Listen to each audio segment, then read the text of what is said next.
Jack Kiley. We are talking about taxes, everyone's favorite topic. I know. Yep. Grab your coffee, stay awake. Dan made me come, by the way. So Yeah, so a couple years ago, Trump and Congress, they made one of the biggest changes we've seen in at least 10 years, maybe even longer, to the tax code. There's a lot in there. We could probably do like an Elon Musk, Joe Rogan style and talk for like 5 hours on it, but we're not going to do that to you. Yes. That would create a lot of sleepy eyes out there. Instead, we're going to dig into the specifics of what you need to know about real estate investing and the new tax changes. Oh, my turn. take it away. Okay. I got nothing to say. We don't know. One of the, probably one of the biggest changes, at least last year, that I got a lot of questions about was, thank you, dealt with the QBI, which is qualified business income. Mm-hmm. And when the tax law first passed, there was a lot of activity around this idea and this concept, and whether it really attached to real estate, to rental property, for instance. And in typical congressional fashion, they waited and procrastinated and yelled at each other for a while, and then passed something at the last minute. And they left it to everybody to kind of figure out what's what. And the IRS, to its credit, came out fairly early and said that, yes, the qualified business deduction will attach to rental property, even though technically that's not a business under the what the tax code defines as a business. And we'll come out with the rules of how that's going to work or the qualifications of that later. So in 2018, all of the tax preparers said, well, that's good enough for us, and deducted it for all of their clients that have rental property. So let me just step back for a second. And the idea behind the qualified the business deduction is that it puts people who work in either pass-through entities or are self-employed in the same on a parity with corporations. So they lowered the corporate income tax rates beginning in 2018 under the new tax law. And the idea was, by giving anybody who is either self-employed or works in, has a business in an LLC or an S corporation or something along those lines, this 20% deduction would effectively make that income taxable at the same effective rate, as a corporation. So that's kind of the backdrop to that. Tell us, but when you say deduction, you mean, is that just 20% off the gross revenue? Or well, where do they get the 20%? Yes. So no, off of net. So okay. For different types of businesses, there's different calculations. But so for instance, in rental property, let's stick with that for a second. Basically, you work down to what your net rental income is. So you've got your gross rents, less all of your expenses, repairs, maintenance, interest, real estate taxes, whatever those. You deduct, let's say you have $50,000 a year, or right. Your net profit, right? Yeah. And depreciation, and you come down to a net number. Okay. Then the deduction is 20% of whatever that net number is. First 20% you pay no tax on, or it's a deduction. It's a deduction. So 50,000 will go down to, what is that, 40,000? Right. Okay. Exactly. Gotcha. Okay. So, and the sort of the discussion point back when this first came into law is, all right, well, this is a business deduction. Does this apply to rental real estate, which is in the tax code is not a business, that's an investment activity. Gotcha. Okay, so that was the subtle nuance in the beginning there. So again, the IRS said yes, it does qualify, and we'll come out later with what those guidelines are going to be. And to the IRS or to most of us, this was in early 2018. You would expect later to be what? A month, 2 months? Well, it was pretty much. So it was, it came out sometime well after the filing season in 2019. Okay. So So basically, the good news is that it is deductible. Okay, it is a deduction. The bad news is, though, that you have to qualify. All right. Okay. So let's first talk about what those qualifications are. You have to spend more than 250 hours in the activity. And so this if is you the rental. This just this for is rental, rental. specific, This right? is Not, right. Okay, This is gotcha. rental Per okay? year. 250 hours per year. Per year, right? Okay. So that's probably eliminates, like, if you own one single family home. It could. Yeah, it's So only like 20 hours a month. So now now it was kind of interesting what you can include in the Right. hours. So negotiating a lease, finding tenants, if you were to work on the property, so you're repairing the property directly, those sorts of things, all of that counts to your time. Right. Overseeing somebody else Yeah, so to work on the project. contractors, Right. Yeah, Okay. things like that. Yeah. So so that's all of those things Okay. add to the hours. Interesting, the other part that was interesting is the things that weren't included. So if you are refinancing that property, the time you spend to Refi, that's to- not included. is not included. Hours. Yeah, for a lot of us, Right. that's it. Not only is it take longer, but it's also more painful, right? Right. Okay. Travel to and from the property was not included. Okay. Okay. Interestingly Or enough. reviewing your financials, and I'm sure Okay. I have a lot of Right. of clients who spend hours reviewing their Reviewing the financials, financials right. of their rental property. Very Okay? interesting. Now, if you have a number of rental properties, you are allowed to aggregate those hours across all properties. So, Right. and again, in typical fashion, there are caveats to that. Uh-huh. So if you have all residential property, you could aggregate all the residential properties, Right. and the 250 hours could be across your 5 or 6 or 7 Right. residential rental Right. properties. But Right. But same thing for commercial. Right. If you are like me and That's you happen to exactly. have commercial and residential, to have- you can't group them together. You have to treat the residential as Right. one group, Right. and you have to qualify separately, Right. and you have to qualify separately on the commercial. But So how I'm do sure. how do I mean, do you have to submit a timesheet to yourself? How does the Well, IRS actually know you spent You have the to 250 keep hours? what are called "quote unquote" contemporaneous records. So you are supposed to have a sheet or something. Oh, so you here's have the to have some hours, sort, like- and I'm sure, although I haven't really seen the 2019 form, Okay. I'm sure there's a question on there that says, do you have contemporaneous records? Right, and you Okay, have to so certify that you yeah, do. Okay. okay. Interesting. So I'm sure that'll be on there. And if you have, so residential Mm-hmm. can be aggregated against itself. Commercial can be aggregated against Mhm. itself. If you have, mixed use, Mhm. that's yet a third category. Wow. Wow. So for some people who have maybe one or two, Right. have 2 or 3 of those types Typically, of property, mixed use is considered commercial, but no, in the not IRS, in this no. case, right? Okay. So so I could foresee some situations where people who have commercial and residential activities, maybe their commercial activities pass, but their residential don't. Right. They Okay. want maybe one residential rental, but a bunch of commercial. right? Exactly. Yeah. Or, okay. So So this was all, like, Congress made the rule, and then the IRS took 2 years and Well, so kinda made typically- these specifications. Well, or and that's details. so typically what happens in tax law is Congress comes up with an idea, Right. or actually they probably stole it from somebody else. Okay, they put it into law, Right. and then they say, okay, this is the law.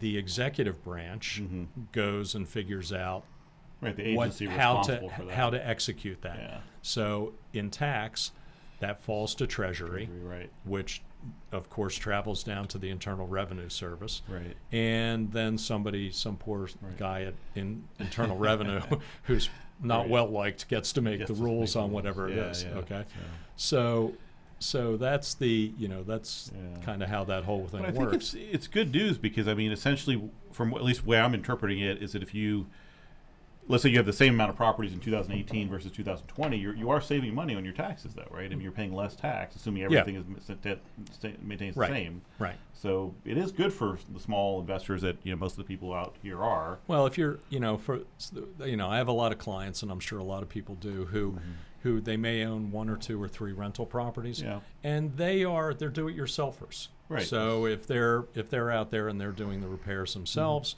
that might not be a hard gate. If you've had rental property for 5 years, for more than 4 years, that 250-hour threshold can be met in any 3 of the last 5 years.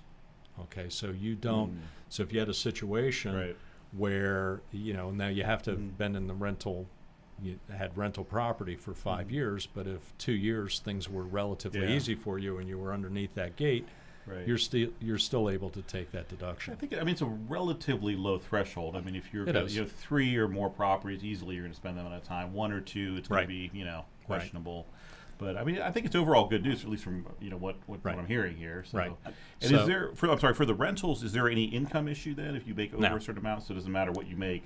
Well, if your income is over a certain amount, and there's a phase out, and that's somewhere I don't remember the exact number, but it's in the 3s if you're married, like high. So there is a phase out.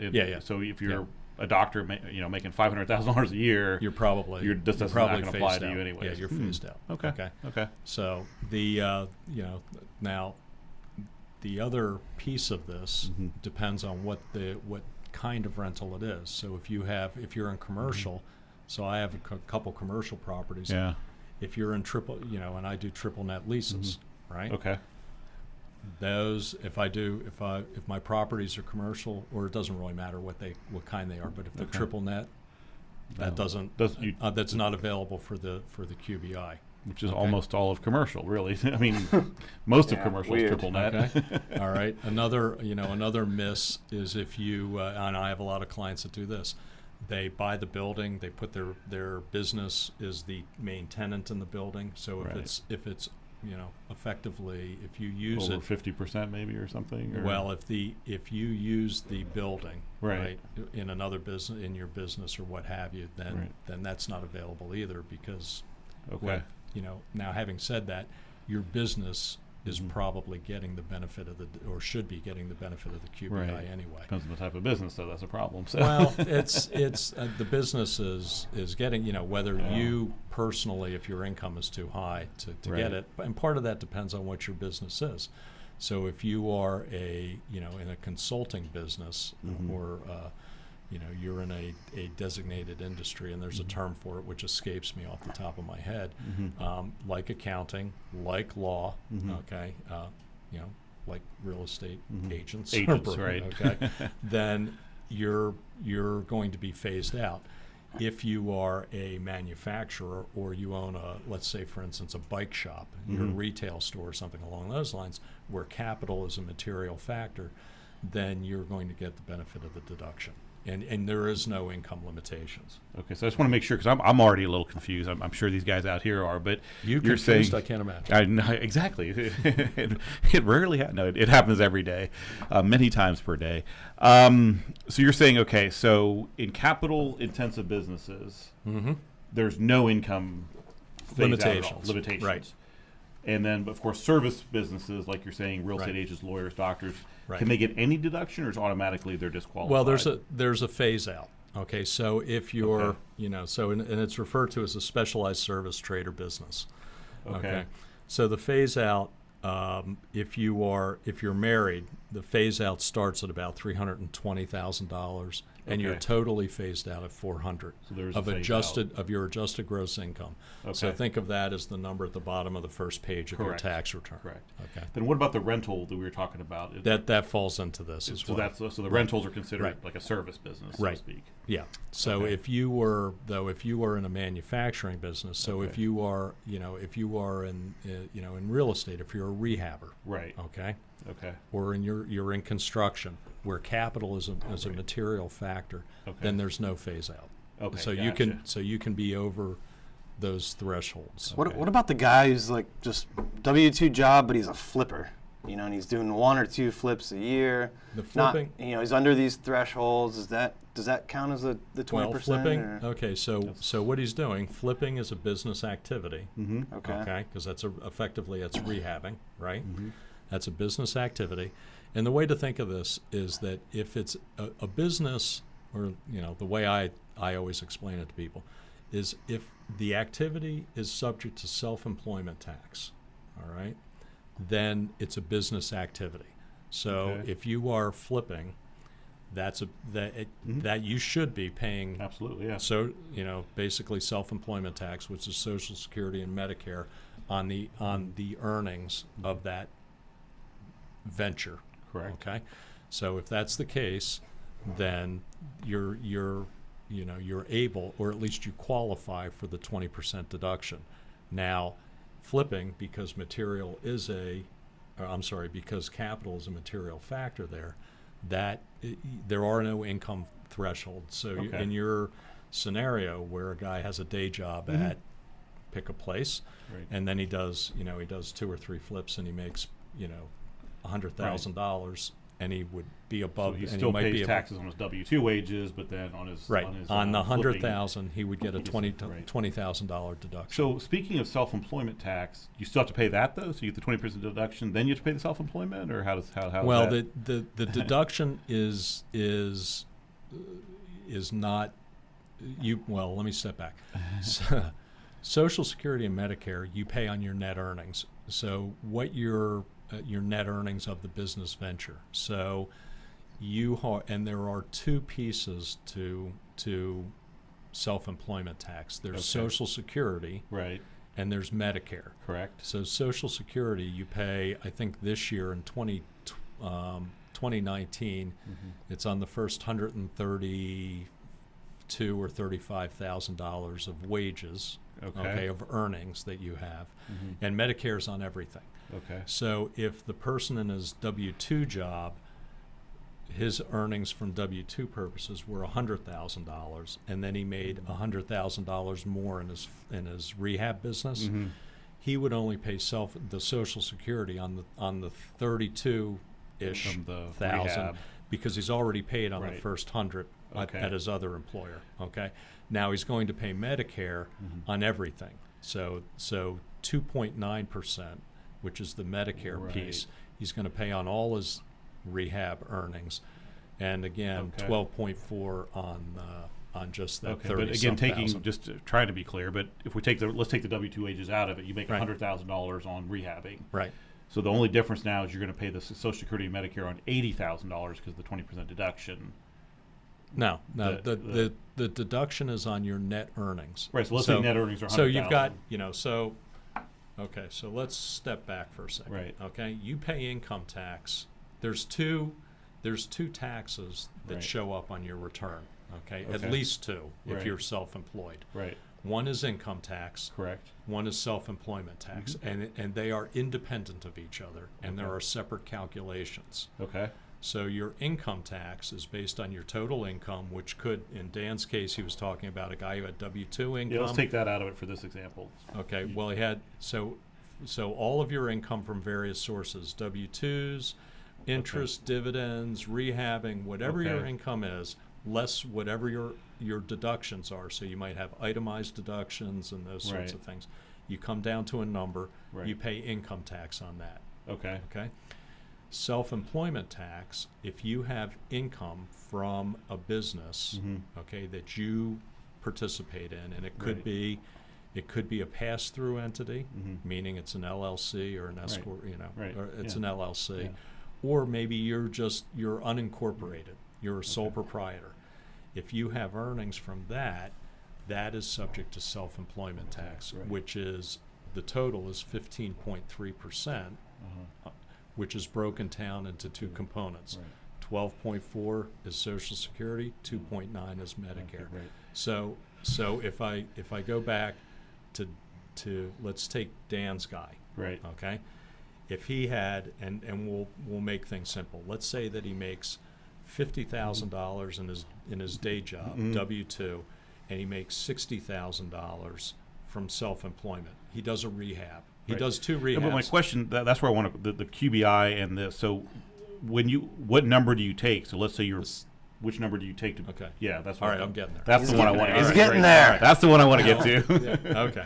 So your day job, your W-2 is just W-2 Gotcha. earnings. Okay. On his rehab, right? Okay, where his net income is $60,000. Let's say right. He's got two things that he's going to two items there. Right. He's got the 20% deduction. Okay. On the 60 is driven by the 60. Right. Okay, so he's going to get what, a $12,000 deduction. Right. 48. Okay. Right. All right, and then that's he's what he pays also income tax on. So right. Hold on. Oh, sorry, I'm jumping ahead. Hold on. Okay, so and he's going to pay self-employment tax on the 60. Okay. Which is roughly 15.3. Okay. So he's going to pay what's 15 so we're looking at call it about $9,000. Okay. That $9,000 he can't do anything with. He's got to pay that win, lose, or draw. Okay. All right. Now we're back to income tax. He had his W-2 of 50, his rehab of 60, so he's at 110. Right. Right. He got a 20% deduction on the 60 of 12, so that takes him down to 98. This is pretty good. I can do math in my head. Okay. 98. He's probably got, let's say he's got no itemized deductions. He's got a standard deduction of 24 or 25. So that takes him down to 98, 88, 78, 73. 73. He's going to pay income tax on $73,000. Okay. Okay. Gotcha. Whatever that income tax number is, plus his self-employment tax of 9 is his total tax. Okay. So I see. So self-employment tax is just on the income. That QBI doesn't really affect. That's on any type of income, right? So think of it this way. You got your when you get your W-2, when you look at your W-2, you have your wages. So the lines everybody looks at, you've got your wages. That's what you pay tax on, right? Gross wages. You have your federal income tax withheld, right? Okay. You paid Social Security and Medicare, all right? The Social Security and Medicare, you can't do anything about. There's no deductions for it. You just paid it. It was just deducted from your pay. Right. Right? Gotcha. So that's synonymous that self-employment tax. Yeah, they're not giving you a break on the Social Security and the Medicare or the small business tax, right? Yeah. Or the self-employment tax, sorry. So, okay, exciting. No, that's good to know because a lot of our investors are making pretty good money in W-2 or whatever they do, and then the money they get from investing in our projects, they get 20% off of it now because it falls in this QBI category. Well, I'm sure there's other things this year. No. So the income, again, it's driven by do they have the hours and those sorts of things. So my feeling would be, or my sense, and this is I can feel everybody out in the audience is going as I'm going down this road, But if they are, if you are a passive investor in a real estate project, you're not really spending any time there. Right. Okay. That's so unless you own a lot of them, okay, right. and you can meet that 250-hour threshold, you're probably not going to get a QBI deduction. So it really is benefiting people who, again, use capital. That seems to be the biggest group, whether it's manufacturing or retail bike shop, like you said, or flippers. Right. So in the real estate sector, it's those people that are rehabbing property or new construction, obviously. Right. Development. Any kind of development. Right. And they're not subject to any hourly threshold. They're just, even if they did one project and spent, 10 hours a month. Well, no. There's an hour, if it's their active business, then that's, they'll meet the hours. Okay, so a lot to think about. Yeah. It's the passive person that has the 250. Right, okay, gotcha. 250 hours per year. Or if you've been in it longer than 5 years, or longer than 4 years, 3 of the last 5. 3 of the last 5, gotcha. Right. There's a lot to keep track of here. That's what I'm saying. It's getting more complicated. The best way, and a couple shows ago we had you on talking about self-directed IRAs. Really, that's the best way to protect any of this kind of stuff. Oh, sure. From taxes is use that. So if you guys, if you're out there wondering what's like the foolproof way to avoid taxes when you're doing investments or other businesses, and self-directed IRAs are a great way. And make sure you watch that episode, because Jack's an expert at that and really dove into how to do that in that episode. Yeah, we'll have to do more of those. See how I plugged myself? That was good. There you go. Mid-Atlantic IRA, everybody. Mid-Atlantic IRA. Thanks. Yeah, well, that's man, I didn't know we would talk that long just on that one part of the new change, but as you can see, there's a lot of nuances. It is. It gets complicated very quickly. So. Jack, if people got questions for you on taxes, self-directed IRAs, what's the best way for them to contact you? Well, I'm a bit of an old dog, so calling is good. Our number is 240-575-3880, or you can email me at jack.kiley@midatlanticira.com, and I'm always available to answer questions and talks through scenarios and those sorts of things. So love to hear from you. All right. Well, thanks for being on the show again. Thank you. Appreciate it. All right. See you guys next time. Hey guys, thanks for sticking around to the end. If you want to see more videos like this, click right here. And if you want 10 tips from Sunil and I on how we've built wealth through real estate, click right here to download them instantly. And if you're new to the channel, click below to subscribe and turn on post notifications so you don't miss out. And let me know in the comments what you think about the videos. I read them weekly and I pick winners at random. And I give out stuff like hats, shirts, coaching calls with me, and tickets to some of our events. I'll see you next time.